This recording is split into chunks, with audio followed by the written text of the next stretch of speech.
Bendiciones, hermanos, les habla el hermano Josué Espinosa. Es un gusto estar con ustedes a través de este medio para compartir la palabra. Eh, Han sido tiempos de dificultad, tiempos en los cuales hemos estado en oración por muchos hermanos que han tenido lamentablemente pérdidas o han tenido dificultades en su familia. Pero algo importante es que podamos mantenernos en esa comunión con el Señor mediante la oración, mediante la palabra, y creo que es algo que nos va a dar el sustento para poder superar cualquier cosa. Esta tarde quiero compartir algo sobre lo que es precisamente la bondad de Dios, y poder encontrar a través de la Escritura una verdad, poder entender que no hay bondad fuera de Dios, que no hay bondad aparte de Dios, que todo lo bueno de Dios proviene y es ahí donde realmente debemos centrarnos y debemos concentrarnos. Muchas de las cosas que tenemos a nuestro alcance muestran justamente la bondad de Dios sobre nuestras vidas, pero no siempre estamos atentos para apreciarlas del modo que pues nuestro Padre Celestial las ha puesto para nosotros. Es muy fácil centrarnos en aquellas situaciones dolorosas o de mayor dificultad. Las cosas buenas, por tanto, muchas veces pierden su valor, pues llegamos a creer que siempre tienen que estar ahí, o se nos hace tan común verlas que poco a poco no las valoramos como debiesen ser valoradas. Estoy hablando, por ejemplo, de la vida misma. A veces solo despertamos y se nos olvida agradecer simplemente que es por Dios y que estamos vivos, que aún podemos respirar, ¿no? A veces vemos tan común que esté un plato de comida en nuestras mesas y no entendemos que es Dios quien lo ha provisto a través de nuestro trabajo, a través de varias circunstancias. Es la parte en la que pues perdemos de vista las cosas buenas que Dios tiene aún para con nosotros. Estamos viviendo tiempos en donde el miedo, la ansiedad, la preocupación, aún la impotencia nubla nuestra visión de la bondad de Dios para sus hijos. Y es importante que hagamos una pausa y vayamos a la Escritura para entender cómo nuestro Padre sigue obrando a favor nuestro pese a este tiempo en el cual estamos viviendo. Y quisiera iniciar con esta pregunta. ¿Cuáles son algunas cosas buenas en tu vida que te resulta fácil pasar por alto? Oremos. Dios, damos gracias, Señor, en este tiempo, en esta tarde, Señor, que nos permites estar aquí, Señor, que nos permites seguir con vida, Señor, que nos permites seguir, Padre mío, teniendo la oportunidad, Señor, de estar a cuentas contigo, Señor, que nos permite, Señor, tener este instante, este tiempo en el cual pues tu palabra, Señor, nos puede estar hablando, tu palabra nos puede estar instruyendo, Señor. Yo te ruego que tú seas con nosotros, Dios.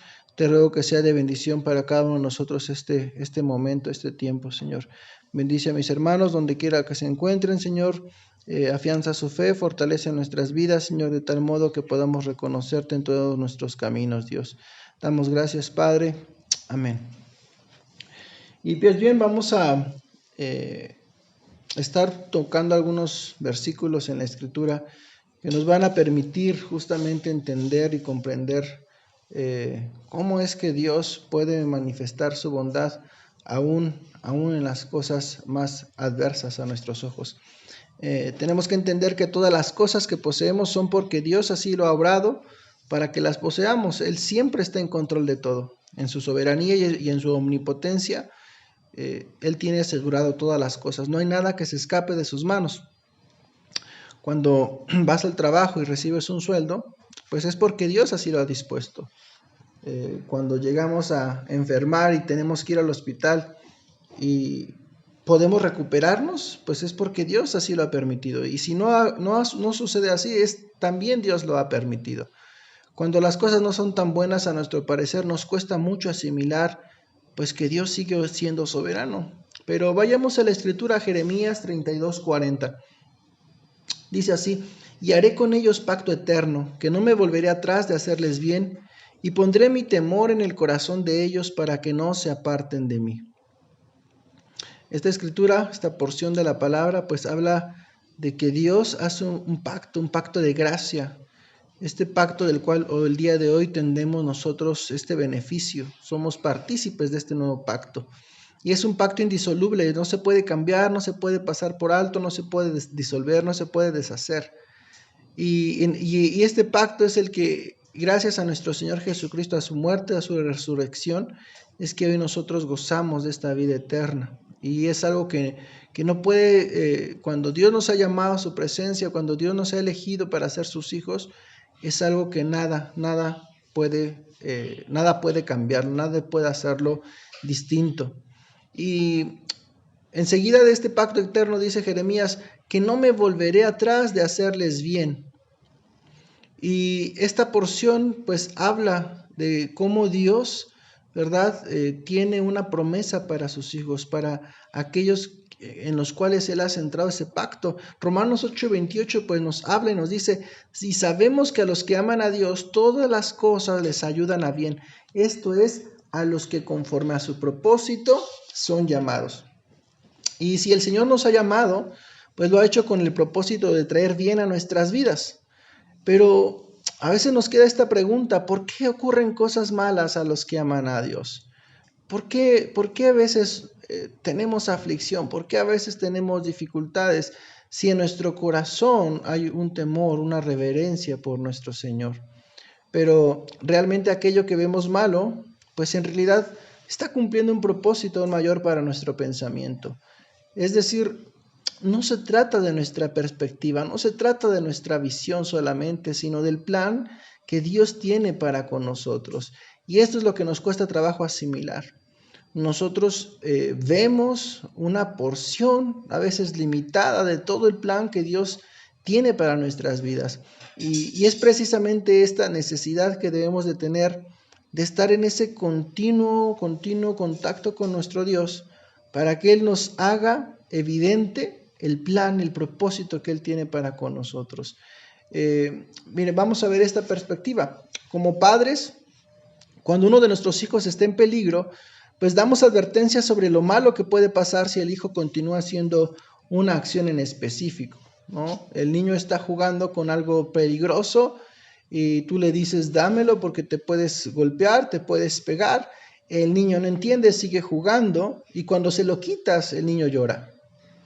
El niño te ve como qué malo eres, ¿verdad? ¿Por qué le has quitado su juguete?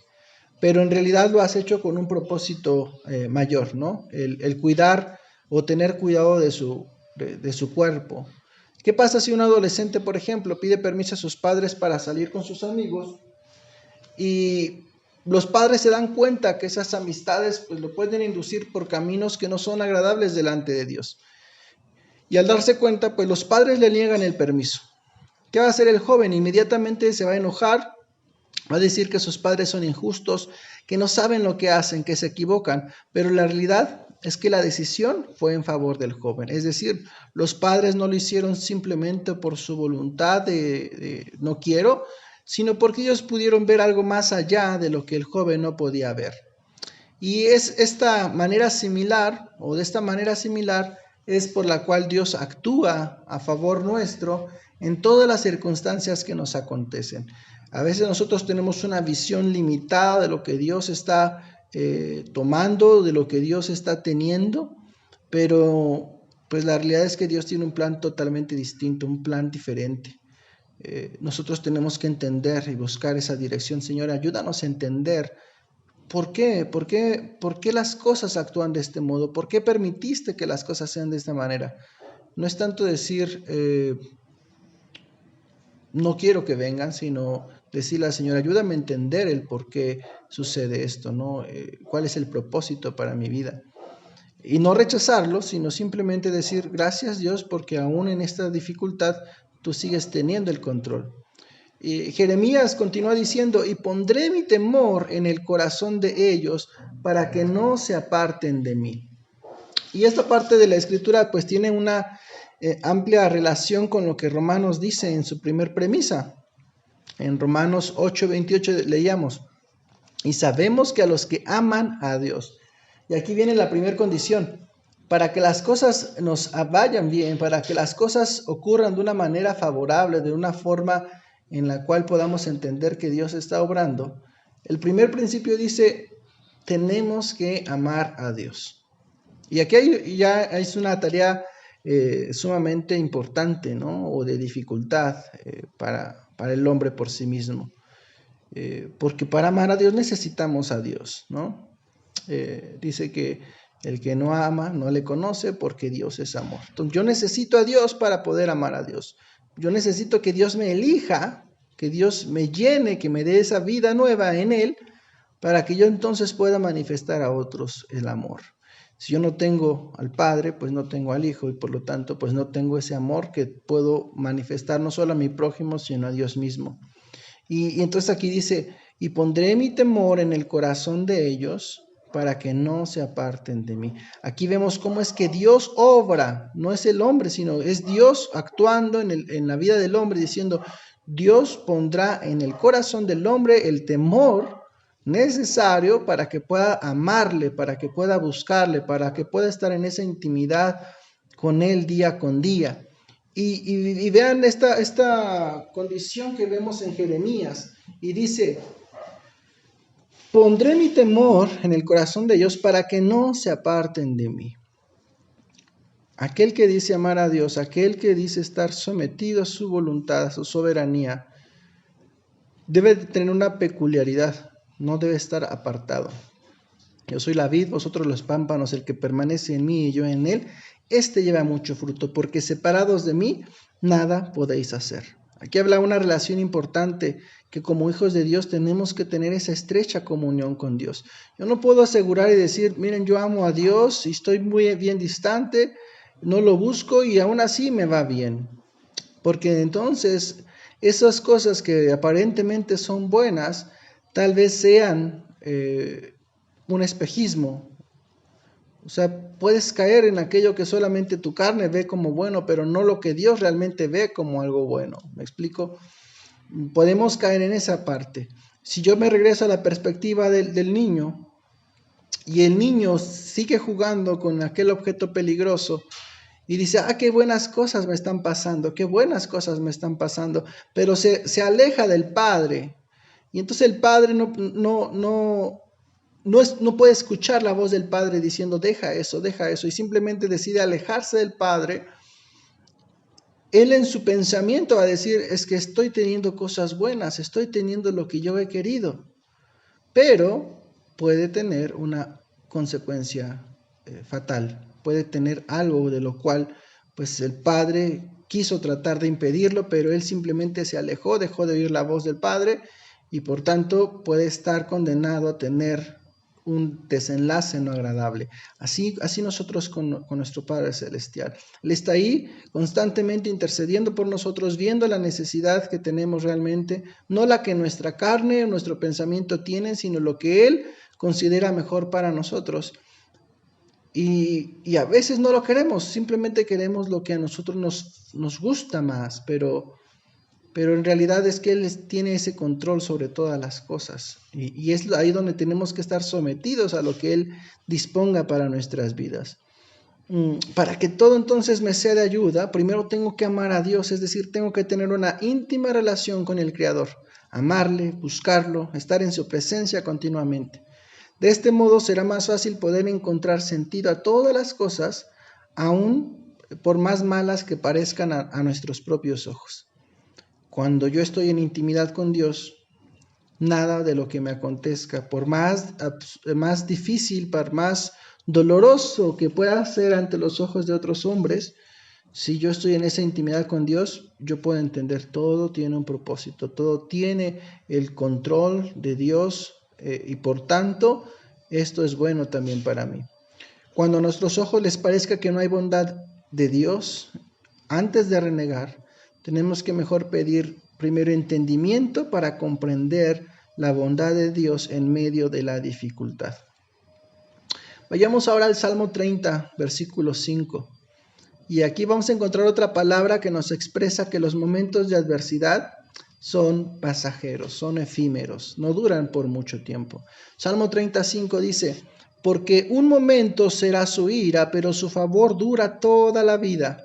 Por la noche durará el lloro y a la mañana vendrá la alegría. Y esta parte es como si nos pusiéramos a pensar en una inyección aplicada por un doctor. La incomodidad, ¿verdad?, de la ira de Dios es momentánea, así como esa jeringa entrando por tu piel. Es una incomodidad momentánea, ¿verdad? Pero los efectos buenos van a durar un tiempo, ¿sí? Ese medicamento te va a hacer un bien a un tiempo mayor. Y tal vez te dolió el piquete, tal vez te dolió la inyección, pero el efecto va a ser mucho mejor. Y caso contrario, ¿verdad? Si no tuviéramos esa incomodidad, pues estaríamos en peores circunstancias. Entonces, debemos de permitir que la ira de Dios sea una incomodidad breve, con el propósito de que nos advierte y nos ayude a volvernos de nuestro pecado, ¿verdad? Que podamos decir, Señor, gracias por este momento de adversidad, gracias por este momento de dificultad, porque me permites entender a través de él que te he fallado, que me he alejado, que he desobedecido, que no te he buscado, que no he estado en esa intimidad contigo. Y que podamos decir, Señor, ayúdame a reconciliarme, ayúdame a reivindicar mi camino, ayúdame a hacer las cosas de una forma que sean agradables delante de tu presencia. Y tenemos que entender que la corrección siempre será necesaria y esta muchas veces podrá causar incomodidad, pero al final va a producir una recompensa mayor. Porque un momento será su ira, pero su favor dura toda la vida. Entonces, hermanos, es la parte, ¿verdad?, que cuando a veces somos corregidos, no entendemos y nos duele y puede, pues a veces incluso, ¿no?, poner en tela de juicio nuestra fe, decir, bueno, ¿y por qué? ¿Por qué me está ocurriendo esto? Pero tenemos que entender y tenemos que pedir ese momento de nuestra fe de decir, Señor, yo confío en que por más que me esté doliendo este momento, yo sé que tu favor es más grande que esta pequeña adversidad. Yo sé que lo que tú tienes preparado para mí, para mi vida, tendrá una mayor bendición, tendrá algo mucho mejor que este momento de dificultad. Y aquí viene la promesa, hermanos, si en este momento estás pasando por ese momento de adversidad, dice Salmo 35, por la noche durará el lloro y a la mañana vendrá la alegría. Y vemos en esta realidad, la noche, ¿verdad? ¿Cuánto dura una noche? ¿Sí? ¿Cuánto dura una noche y cuánto dura el día? ¿No? ¿Cuántas cosas de estas 24 horas en un día dedicamos a dormir? ¿Y cuántas horas dedicamos a otro? Es una realidad, la noche es más corta que el día. Entonces aprovechemos esto y podamos entender cómo es que Dios, ¿verdad?, tiene el mayor control sobre todas las cosas que nos acontecen. En primera de Pedro 1:6 podemos entenderlo de una forma más precisa. Dice, en lo cual vosotros os alegráis, aunque ahora por un poco de tiempo, si es necesario, tengáis que ser afligidos en diversas pruebas. Y vea esto en parte importante aquí, Pedro lo dice, si es necesario, tengáis que ser afligidos en diversas pruebas. Las pruebas son una necesidad y a veces uno no entiende o tiene que pasar por ciertas dificultades para poder apreciar o poder valorar la enseñanza de parte de Dios. Y cuando entendemos a través de estas pruebas, pues nuestra fe se fortalece, nuestra fe se afirma, se afianza. Y tengamos en cuenta esto, ¿no? Dice la Escritura, estad siempre gozosos. Y la palabra pues no puede quedar o puede ser falsa, ¿no? Si la Escritura me dice que debo estar siempre gozoso, y siempre es una palabra que pues con dificultad podría decirse en muchas circunstancias, pero aquí la Escritura dice, estad siempre gozosos. Es decir, aún en la adversidad, aún en la situación más adversa, pues necesitamos mostrar ese gozo. Pablo es un apóstol que sin lugar a dudas pues nos habla justamente de este don, de esta cualidad, en medio de la persecución, en medio de su encierro en prisión, en medio de todo lo que él padecía. Él podía manifestar justamente ese gozo, ¿no? Los cánticos que daba en prisión, pues nos muestran esa parte de que como hijos de Dios debemos de tener, ¿no? En medio de todo esto, pues debemos de gozarnos, debemos de tener ese contentamiento sobre las cosas que estamos experimentando. Entonces, entender que nuestra vida es fugaz y la fugacidad de nuestras vidas comparada con la eternidad de estar en su presencia, pues no tiene comparación. Es necesario que pidamos al Señor que nuestra fe sea aumentada para reconocer esta verdad. Hermanos, nuestra vida es gracias al favor de Dios. En Él vivimos, nos movemos y tenemos nuestra existencia. Él nos guarda de innumerables males, nos da alimento, nos da vestido, salud, fortaleza, intelecto. Y nuestra vida espiritual pues también es gracias al favor de Dios, al igual que nuestra vida eterna. Por el favor de Dios, por su gracia, fuimos hechos sus hijos, por los méritos y por la justicia de Cristo. Por su gracia somos santificados y nos convertimos en peregrinos en esta vida. Y nuestra morada eterna pues será estar en su presencia por toda la eternidad. Es por tanto que tenemos que estar agradecidos, hermanos, y valorar cada una de las cosas que estemos pasando, porque lo que nos espera en Cristo pues es aún mucho más grande. Y quisiera terminar con Santiago 1:17, que nos dice: toda buena dádiva y todo don perfecto desciende de lo alto, del Padre de las luces, en el cual no hay mudanza ni sombra de variación. Dios es el origen de toda bondad. Sus promesas son siempre amén. Y iniciamos la enseñanza con el pacto de gracia. Y debemos estar confiados en que nada lo hará cambiar. Él no tiene mudanza ni sombra de variación.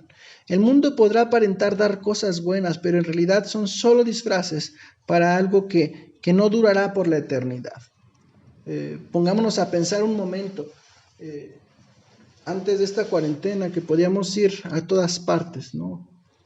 Tiendas abiertas, lugares de esparcimiento abiertos, aún la congregación, podíamos ir y congregarnos, ¿no?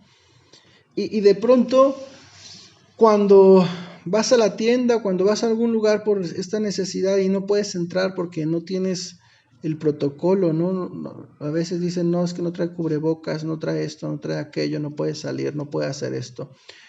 Parecería que tu libertad se coarta, se limita. Y podría llevarte al enojo, te puede llevar a la frustración, aún te puede llevar al miedo, a la ansiedad, como lo decía hace un momento. Y dices, bueno, me estoy privando de muchas cosas buenas. Y entonces, pues, ¿por qué Dios está permitiendo todo esto, no? ¿Por qué Dios está permitiendo estas circunstancias? Pero hermanos, tenemos que tratar de buscar la perspectiva no del hombre, sino la perspectiva de Dios. A tus ojos parece que estás perdiendo cosas buenas porque así lo has vivido. Era bueno para ti. Pero pues todo tiene un propósito más grande, ¿no? Se están cumpliendo tiempos que el Señor ha establecido. Y tenemos que estar gozosos de decir, el Señor estipuló en su palabra que cosas como estas sucederían. Y cuando estas cosas sucedieran, pues eran señales de que el fin estaba cerca, de que el Señor ya venía por su iglesia. Y entonces es cuanto más gozosos tendríamos que estar, porque los tiempos se acortan, porque los tiempos, las señales que estamos viviendo, pues nos hablan de que el Señor está pronto a su venida. Y en vez de quejarnos de todas las comodidades del mundo que ya no podemos tener, pues tendremos que estar gozosos porque los tiempos se acortan, porque podremos estar nuevamente, ¿verdad?, reunidos con el Señor. Y esa es una de las verdades, hermanos. Necesitamos entender que a veces lo que perdemos en nuestra perspectiva como bueno, pues en realidad lo que Dios tiene, pues es aún mejor. La Escritura es clara en Santiago, ¿no? Nos dice, toda buena dádiva, todo don perfecto desciende de lo alto. Dios es el origen de toda bondad, ¿no? Entonces, lo que el mundo pueda aparentar como bueno, tenemos que entender que no necesariamente va a ser así. Entonces, pidamos al Señor que nos permita ver su bondad en lo que aún tenemos. La bondad de Dios es constante y nunca se agota. Su favor siempre nos va a rodear, está en nosotros y nos va a acompañar. El favor de Dios es para siempre. Pero veíamos esa condición para los que aman a Dios, para los que le buscan, para los que están entregados a Dios. buscando en esa intimidad constante. La bondad no existe fuera de Dios. Todo aquello que intente ser bueno, aparte de Dios o fuera de Dios, pues en realidad no lo es. No es bueno. Lo que el mundo puede ofrecer, pues no es en realidad bueno. Lo bueno solamente puede provenir de parte de Dios. ¿Sí? En definitiva, no es algo que sea innato de los seres humanos, ¿no? La bondad no es algo propio del ser humano. Dice la Escritura que no hay uno solo bueno, no hay uno que busque el bien, que haga el bien. Entonces, el bien, la bondad solamente proviene de Dios. Dios es la fuente de toda bondad y de todo lo bueno. Y cuando algunas personas separan el bien de Dios, pues va a terminar en deteriorar la necesidad de la humanidad de darle gracias, de honrarle y de adorarle. Entonces, hermanos, primeramente reconozcamos que todo lo bueno es exclusivo de Dios, proviene necesariamente de Dios. Y si aquello que hoy dices que es bueno no te está llevando a Dios, entonces pues no es tan bueno como aparenta ser. Entendamos, hermanos, que no hay bondad fuera de Dios. Oremos. Padre, ayúdanos a dar gracias, Señor, por todo aquello que hoy contamos, por todo aquello que hoy tenemos, Dios. Damos gracias, Señor, porque hoy nos permites entender, Señor, que pudiésemos vivir un espejismo, un engaño, Señor, de algo bueno, pero en realidad, si eso no nos conduce a ti, Señor, podemos entender, Señor, que no es del todo bueno, Señor. Ayúdanos a entender que todo lo bueno proviene de ti, Señor, que aún en la adversidad, aún en los momentos de dificultad, Señor, podemos encontrar tu bondad, podemos encontrar, Señor, tu control, tu soberanía sobre nuestras vidas. Danos tu fortaleza, danos tú ese pronto auxilio, Señor, ese consuelo, Señor, en los momentos más difíciles. Te pido por mis hermanos, Señor, que han padecido pérdidas, Señor, en la carne, Señor, por todos mis hermanos, Señor, que han perdido, Señor, seres queridos, Señor, que han perdido tal vez fuentes de empleo, Señor, que han perdido tantas cosas, Señor. Yo te ruego que tú afiances su fe y que les permitas entender y ver, Señor, que lo más preciado que tienen, Señor, no lo han perdido, y ese eres tú, mi Dios. Gracias te damos, Señor, porque en ti tenemos todo y en ti somos lo que somos, Dios. Gracias te damos, Señor. Te ruego que tú bendigas, Señor, a cada una de las familias, Señor, de esta iglesia, de este remanente, Señor. Te ruego, Padre, que tú les guardes, Señor, y que, Padre, si hay aflicción, si hay alguna necesidad, Padre, podamos poner nuestros ojos en ti, podamos entender, Señor, que es con un propósito eterno, basado, Señor, en lo que tú has designado para nosotros, Dios. Gracias, Padre, porque tú estás en control. Gracias, Padre, porque tú nos amas y porque tú nos escogiste primero, Dios. Amén.